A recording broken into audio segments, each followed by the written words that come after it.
جب بھی کوئی نیا مہینہ آتا ہے تو ہم اس کے بارے میں ضرور سوچتے ہیں.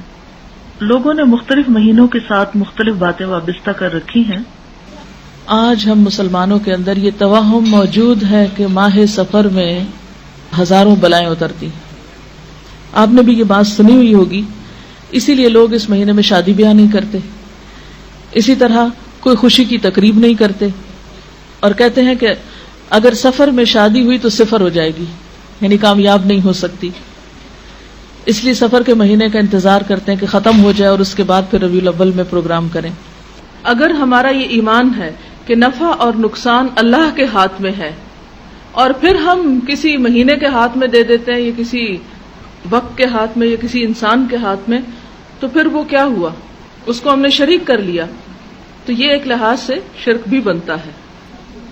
نہ تو بذات خود کوئی مہینہ اور سال برا ہے، اور نہ کوئی دن اور نہ کوئی زمانہ، کوئی منحوس نہیں، بلکہ برائی کرنے والے خود برے ہیں. کل انسان الزمناہ طائرہ فی عنقہ، ہر انسان کی قسمت اس کے اپنے گلے میں لٹک رہی ہے جو اس کے اعمال کی شکل میں اس کے سامنے آتی ہے. اس میں کسی مہینے کو کوئی دخل حاصل نہیں ہے. رسول اللہ صلی اللہ علیہ وسلم نے فرمایا، من رجعت الطیرۃ عن حاجتہ فقد اشرک، جو کسی چیز سے بدفالی پکڑ کے اپنے مقصد سے لوٹ آیا اس نے شرک کیا. یعنی مثلا کوئی بلی دیکھ کے واپس آ گیا، اپنا کام چھوڑ دیا اس نے، تو اس نے شرک کیا.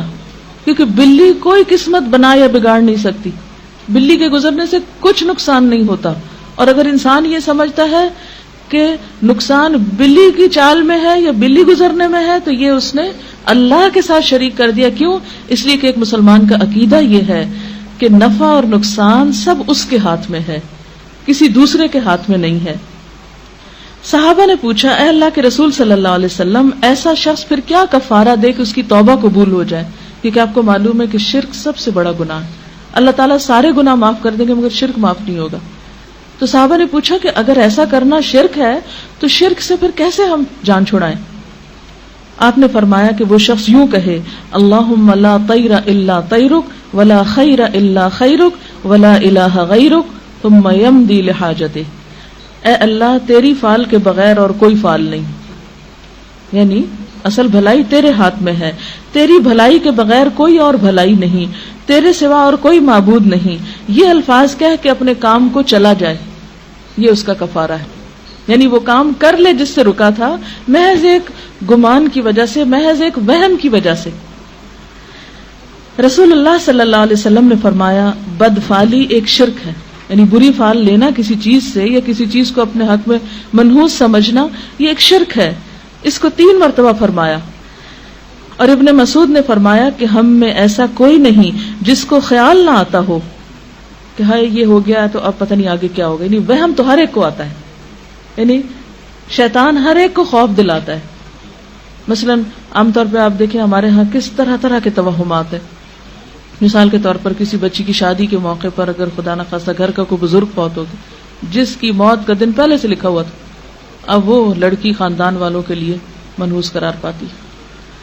اسی طرح بہت سی ایسی چیزیں ہیں. مثلا کسی شادی پر عموماً کسی بیوہ کو یا ایسی عورت جس کے بچے مر جائیں اس کو شریک نہیں ہونے دیتے کہ یہ نعوذ باللہ منحوس ہے، اس کے آنے سے یہ جس کی شادی ہو رہی ہے اس کے اوپر بھی اثر پڑے گا.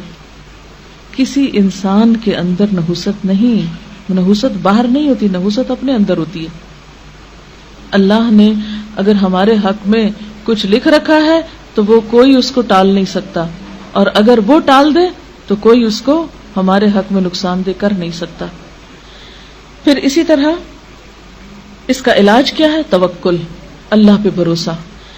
ابن مسعود کہتے ہیں کہ خیال تو آتے ہی ہیں، کوئی چیز ٹوٹ جاتی ہے، کچھ ہو جاتا ہے تو انسان فوراً سوچتا ہے کہ فلاں نے کیا، فلاں کی وجہ سے ہوا، فلاں میرے گھر میں آج آیا تھا، اس کا منحوس قدم پڑا تھا تو اس وجہ سے یہ میرا نقصان ہوا. تو یہ صرف وہم ہے، توہم ہے، سپرسٹیشنز میں سے ہے. اس کا علاج کیا؟ اللہ پہ بھروسہ اور توکل.